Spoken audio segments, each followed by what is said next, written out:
Palavra do Senhor, Mateus capítulo 24, verso 12.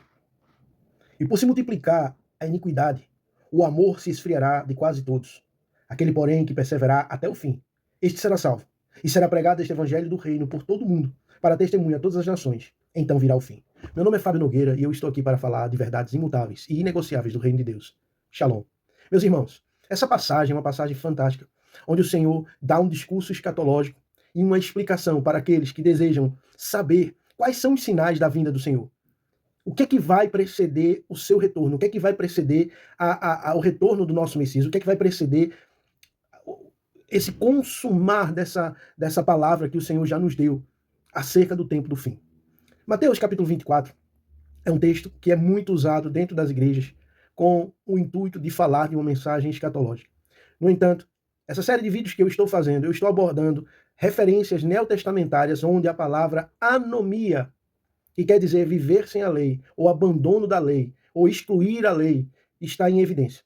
Mateus capítulo 24, versículo 12, o Senhor diz, vou repetir a leitura, e por se multiplicar a anomia, no caso a iniquidade, o amor se esfriará de quase todos. Aquele, porém, que perseverar até o fim, esse será salvo. E será pregado esse evangelho do reino por todo o mundo, para testemunho a todas as nações. Então virá o fim. Queridos, temos que tomar uma atenção importante à mensagem que Yeshua pregava. E Yeshua manifestava o reino de Deus e a sua justiça. E Yeshua veio para dar de novo acesso ao homem, ao caminho para além da religião, para além do fermento dos fariseus, que era a única opção de fé que aqueles homens daquele tempo tinham. E o que é que acontece? O que nós temos ignorado ao longo dos anos, a igreja contemporânea não fala da observância aos princípios da lei. Que Yeshua, aquele que é o nosso mano mais velho, o nosso irmão mais velho, aquele a quem nós deveríamos imitar no comportamento, imitar no procedimento, imitar na obrigatoriedade que ele vivia. Ele dizia, eu vim para obedecer, para cumprir a vontade do meu Pai. E a vontade do meu Pai, pare para pensar, amado irmão, pare para refletir sobre o que Yeshua falava. Ele sempre mencionou cumprir e obedecer o que o Pai mandou. E ele continuamente, em toda a sua jornada ministerial de 3 anos, confrontou, literalmente, categoricamente, explicitamente, o fermento dos fariseus, que era um acréscimo que era feito sobre aquilo que deveria ser feito com amor. A palavra do Senhor, ela deixa-nos muito claro que Yeshua, em momento algum, veio abolir a lei. Ele a cumpriu. E ele a ensinou da maneira como o Pai se agradava de receber a nossa adoração através do cumprimento da lei. Isso fica muito claro, queridos. A palavra de Deus nos dá a certeza que se nós confessarmos a Jesus como nosso Senhor, único e suficiente Salvador, nós temos acesso a essa redenção, nós temos acesso a essa vida novamente. Mas essa vida, segundo a palavra de Deus, não deve ser usada, e essa liberdade não deve ser usada, a liberdade do pecado, a vida que Deus deu, ela não pode ser usada para dar lugar a uma liberalidade. A liberdade não pode ser o acesso para a liberalidade. A liberdade é o acesso para que, como está escrito, que o Deus desse século cegou o entendimento dos incrédulos para não lhes resplandecer a luz do Evangelho. Então, essa liberdade de acesso à salvação através de Jesus Cristo, através de Yeshua HaMashiach, o nosso Messias, ela serve para eu ingressar na fé com os olhos desvendados, para que o amor do Pai, em nos dar a sua lei, os seus mandamentos, os seus estatutos perpétuos, sirvam-nos de aio para conduzir a nossa vida como justiça até o dia do Senhor. A palavra sempre fala de perseverar até o fim. Quando Yeshua estava falando nesse texto, e especificamente dando instruções aos seus mais achegados naquele momento, e essa instrução ficou registrada porque o Senhor desejava que essa instrução chegasse ao nosso coração. E como eu já disse em outro momento, a tradução bíblica que nós acessamos, ela serve muito bem ao propósito pelo qual nós temos pregado na nossa igreja contemporânea, que é uma pregação voltada somente para a graça, somente para boas ações, somente para, eu estou salvo, que maravilha, Yeshua morreu por mim, eu aceito ele. Sim, você aceitou Yeshua para ingressar no lugar de ter os olhos desvendados para poder contemplar a beleza da lei e praticá-la com amor, e não com religião, e não com obrigação, mas com a virtude daquele que é o Filho unigênito de Deus. A virtude dele vem para nós acedermos aquilo que ele acedia, para nós entrarmos no lugar onde ele entrava, para nós bebermos da fonte de maneira não contaminada. A religião contaminou a lei naquele tempo e Yeshua veio para promover a salvação, para dar acesso, para dar a porta que nos servia de acesso ao Pai novamente, para que o amor entrasse em nosso coração. A palavra do Senhor diz em 1 de João, no capítulo 4, no verso 8, que aquele que não ama não conhece a Deus, porque Deus é amor. E Yeshua, num determinado momento, resumiu a lei em amor. Ele é o amor do Pai expressado para nós. O texto mais conhecido do mundo sobre evangelismo fala do amor do Pai para com o mundo. E Yeshua veio para abrir novamente esse portal de acesso, não pela religião, mas pelo amor do Pai. Aquilo que o Pai nos deu com amor e por amor à humanidade caída, pecaminosa e inserida num contexto de anomia, ele mandou Yeshua para abrir o caminho novamente. Quando Yeshua disse aos judeus da sua época, aqueles homens que eram religiosos, aqueles que ouviam seus discursos e ficavam a arrancar o pelo da barba, a rasgarem as suas roupas, sabe por quê? Porque ele contrariou o peso que se colocava tradicionalmente sobre os homens, ao ponto de não se poder seguir a Deus sem as práticas rigorosas da religião, impostas por um sistema de uma liturgia muito pesada. Mas isso não quer dizer que Yeshua aboliu a lei, porque a lei estabelece a liturgia do céu. Se você observar Apocalipse, muitas das revelações revelam a lei com clareza e com muita precisão. Se você observar os salmos, que todos adoram, que todos gostam, você vai ver continuamente a lei sendo revelada e assimilada como algo especial. Você quer governar sobre a terra com excelência? Faça como Davi. A palavra diz que todo rei que era estabelecido na linhagem dos reis que governaram sobre o povo de Deus, depois de Davi, que cumpriu os mandamentos, que viveu em integridade perante o que o Eterno havia mandado, ele teve alguns deslizes, sim, e é passível que todo homem deslize da lei. A lei, ela é o nosso aio, ou seja, ela serve para nos endireitar o caminho no momento em que transgredimos. Por exemplo, quando Davi foi trazer a arca, ele cometeu um erro e ele foi recondicionado quando entendeu a lei, como era que o Senhor havia determinado que a arca deveria ser carregada, por que clã, como era a maneira de ser feito. E ele fez de maneira sobremodo excelente, por isso que ele era um homem que a palavra diz que era um homem segundo o coração de Deus. Ele se arrependia quando transgredia. Se você olhar para Davi e quiser governar com excelência, faça como a Bíblia diz, faça como Davi, o seu pai. Governe com a excelência de um homem que tem um coração segundo o coração de Deus, um homem que tinha o seu coração voltado à observância da lei, um homem que tinha o seu coração voltado para fazer o que era bem feito, e ele foi o escolhido para ser o antecessor de Yeshua.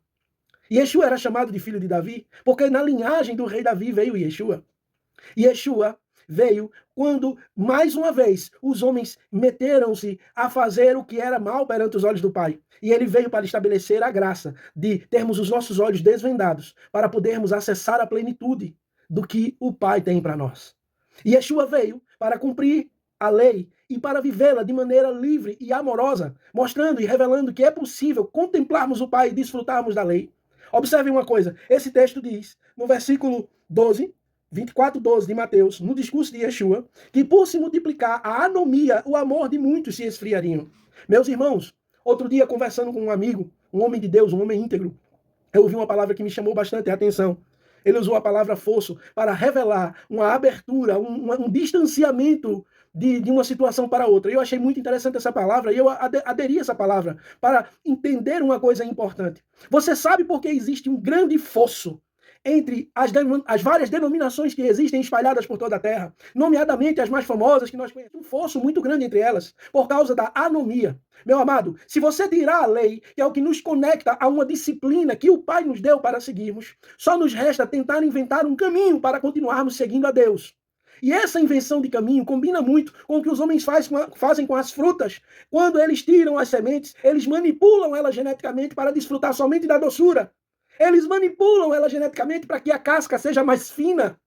Eu já comi uma manga que o caroço era quase inexistente de tão fino que ele era, e a casca da manga era completamente fina, parecia um papel. E a manga era extremamente doce. Sabe o que acontece? Eu disse, que manga é essa? Diferente, bem pequena. Ele disse, essa manga é uma manga manipulada geneticamente para não ter caroço e não ter a pele grossa, para que a pessoa possa desfrutar de toda a polpa, de toda a doçura. Aí eu disse, que bom, eu vou levar algumas quantas porque eu quero plantar no meu quintal. Sabe o que o homem disse para mim? Não, elas são estéreis. Esses frutos não conseguem se reproduzir. O que eu quero dizer com isso, meu amado amigo, irmão, minha amada, minha amiga irmã, quando você manipula a palavra de Deus, ela não produz vida na vida de vocês. Quando você manipula a palavra de Deus de maneira a tirar somente aquilo que é necessário para o seu bel prazer, ela não vai gerar vida em você. E Yeshua estava falando de um contexto escatológico, mais uma vez. Eu tenho chamado a atenção e levantado aqui essa palavra. Meu amigo, você pode ficar aborrecido comigo quando você questionar o aspecto salvífico da graça. Há uma graça barata sendo pregada. Há uma graça que está negociada sendo pregada. Há uma graça que está manipulada, que só tira a doçura da polpa, deixa a casca bem fininha e o caroço quase como um papel. Mas essa graça não multiplica a vida para você. Usando o exemplo da manga. Usando o exemplo de uma uva sem grainha, sem semente, onde os homens manipularam para tirar só a doçura. Essa graça barata, ela não nos rende vida. Ela vai só nos engodar, ela vai só nos manter em um lugar que alguns dizem que não é religião, mas é completamente voltado para a religião. É só você parar e olhar um pouco para o que acontece nessas igrejas que são tão diferentes umas das outras. Esse fosso entre uma doutrina e outra só existe porque existe a anomia no meio do povo de Deus. E sabe o que é que acontece? Yeshua falou que o amor de quase todos quer dizer um número muitíssimo grande, meu irmão. Há muita anomia espalhada em todos os lugares onde está se pregando a palavra de Deus. Presta muita atenção, a palavra foi traduzida para iniquidade. Algumas vezes eu já cheguei para alguns pastores, eu mesmo como teólogo, como pastor, um determinado tempo da minha vida, tentava explicar a palavra iniquidade. Pergunta ao seu pastor, ou você mesmo que é pastor, pense no conceito de iniquidade e tente explicar ela para alguém. Esse conceito ele foi traduzido, mas ele é limitado em relação ao texto original. Nesse texto, ocorre mais uma vez a palavra da Bíblia Strong, se você quiser confirmar, 458, G458 e G459. É a mesma palavra, só que ela tem uma flexão. Ela ou é anomia ou é anomo. Ou seja, anomo é aquela que não tira a lei, sem lei. Anomia quer dizer apartado da lei, vivendo sem a lei, extraindo a lei. E a lei que está se falando aqui é a lei de Deus. Por se multiplicar a anomia, Jesus disse, Yeshua falou, por se multiplicar a anomia, o amor de quase todos se esfriaria. A prática da Torá é o caminho para a perseverança. A prática da Torá, aceitar Yeshua como seu Senhor e Salvador, é o ingresso nesse caminho. Observe que o capítulo 15 de João, o capítulo que fala da videira verdadeira, Yeshua diz, eu sou a videira verdadeira. E vocês são os ramos. Se vocês estiverem conectados em mim, e vocês estiverem com as minhas palavras em vocês, se vocês estiverem obedecendo o que eu vos mando, vocês vão frutificar e todos vão saber que vocês são meus discípulos. Mas ele também diz que se você não der fruto, se você não frutificar, se você não mostrar esse fruto da obediência ao que ele mandou, e ele mandava aquilo que o Pai mandou. Eu vim fazer a vontade do meu Pai. Eu vim obedecer à vontade do meu Pai que está nos céus. Eu faço aquilo que meu Pai me manda. E a gente não ouve Yeshua dizendo o que é que ele mandou, o que é que ele desmandou. Não. Ele estava falando da lei, ele estava falando do mandamento. Observai aos mandamentos, amado e minha amada irmã. Observai a palavra de Deus com essa ótica. Leia os textos com a ótica, não desprezando os mandamentos. Porque o ingresso é através da porta. A porta das ovelhas. É através do caminho, da verdade e da vida. Que é Yeshua, sem dúvida alguma. O acesso é por ele. Mas observe quando ele falou, eu sou o caminho, eu sou a verdade, eu sou a vida, e ninguém vem ao Pai senão por mim. Ele estava dizendo que ele e o Pai são um, e ele estava fazendo menção dos 3 véus que chegavam separando o tabernáculo até o Santíssimo Lugar. Essa analogia que Yeshua fez foi que ele é o lugar de acesso a esse destapar da visão, a esse queimar do coração. Vocês antes estavam mortos em vossos delitos e pecados, mas foram vivificados através de Jesus. Uma vez vivo, você precisa praticar a obra de Deus. As boas obras que Paulo escreveu aos Efésios, que estão preparadas de antemão para que pudéssemos praticá-las, para que pudéssemos vivê-las. Em 1 de Pedro, Pedro diz que o Pai já nos abençoou com toda sorte de bênçãos disponíveis nas regiões celestiais. A lei é toda sorte de bênção disponível na região celestial. Ela é a lei do Senhor. A Torá é o aio pelo qual as igrejas deveriam estar se moldando. Aí se você quisesse pintar a parede de preto, você quisesse fazer a parede branca, amarela, rosa, verde, limão, do jeito que você quisesse, não tinha problema, meu amado. Porque haveria um elo de conexão quando se falasse da lei. Você é de qual igreja? Tal igreja. Querido, esse Shabbat foi maravilhoso, é verdade. Deus falou conosco sobre isso, isso e isso. Nós teríamos uma conexão perfeita. Mas quando o governo desse mundo, que jaz no maligno, lá no passado, arrancou a cultura de viver o evangelho genuíno e verdadeiro, a resplandecência da luz do evangelho, a boa nova é Jesus, sim. Ele veio para dar acesso a esse descortinado de uma lei sem peso de fermento farisaico, a uma lei sem peso de distorções para oprimir os homens. 2 coisas que eu li e já aprendi na palavra de Deus, neotestamentárias, que o Senhor odeia. Eu estou falando de Yeshua HaMashiach, eu estou falando de Jesus. Ele deixou bem claro que ele odeia. É verdade. Em Apocalipse está revelado que ele abomina, ele odeia a obra dos nicolaítas. A obra dos nicolaítas é homem manipulando sobre homens. Em Hebreus, capítulo 1, verso 9, também fala de anomia. Ele falou assim, Amasse a justiça e odiaste a iniquidade, odiaste a anomia. Por isso Deus, o teu Deus, te ungiu com óleo de alegria como a nenhum dos seus companheiros. Esse texto é um espelho de um salmo. Ele está sendo repetido na carta aos Hebreus, acerca do filho, acerca de Yeshua, Hamashia. Ele está falando que Yeshua odeia a anomia. Ele está dizendo que Yeshua odeia a anomia. Mateus, capítulo 7, verso 23, quando Yeshua diz, apartai-vos de mim, que praticam a anomia. Apartai-vos. Yeshua não vai apartar a quem ele não odeia. Ele vai abraçar os amados dele. Esse texto escatológico, Mateus capítulo 24, Yeshua mais uma vez está falando que aquele que perseverar até o fim será salvo. Há um lugar de perseverança para mim e para você, meu amado, minha amada. É verdade, não nos foi ensinado. Há muitos anos que a igreja não está sendo instruída acerca desse passo. Há muitos anos que a igreja não está sendo instruída acerca da lei, da prática da Torá, como algo saudável. Isso foi maculado, isso foi interpelado por doutrinas humanas que abafaram o mistério revelado através de Yeshua e da sua vida prática. Aí você vai usar texto que diz, mas o sábado foi feito para o homem, eu sou o Senhor do sábado. É verdade, Yeshua falou, porque é verdade. Não existe uma maneira mais agradável de você ter prazer, desfrutar de alegria, de paz, de descanso do que nele, no sábado, no Shabat, que é Yeshua. Ele é o Senhor do Shabat, ele é o Senhor do descanso.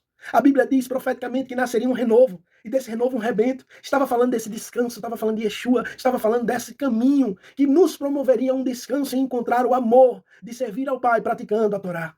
Meu amado, minha amada irmã, olhe para a palavra de Deus com esse prisma. Pare de olhar para a palavra de Deus e ler os evangelhos, e ler as cartas paulinas, e ler o Antigo Testamento, sem entender que Deus não tirou a lei. Ele não permitiu que a palavra ficasse escrita completa, com todo o compêndio de toda a Torá, para que nós não observássemos. Pare para pensar nisso de forma lógica.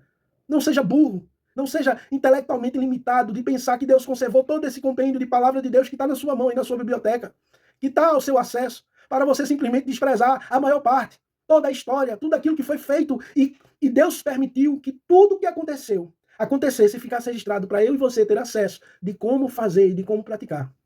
O povo de Israel, eles têm uma prática diferente, que aos anos eles falam da lei de forma oral, eles repassam de pai para filho. Mas nós, que somos gentios, hoje temos o evangelho revelado através de Yeshua, que viveu a lei, praticou, e ele mesmo disse que não veio abolir. Ele cita nos textos originais, você que é teólogo, procure. Esse texto que eu estou lendo, vá lá, letra por letra, texto por texto, traga-me uma refutação, diga que Jesus não estava falando disso, que eu paro de viver isso. Ele estava falando de anomia, sim senhor.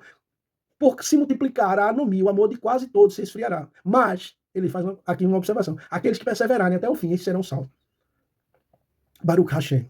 Não acabou. Shalom.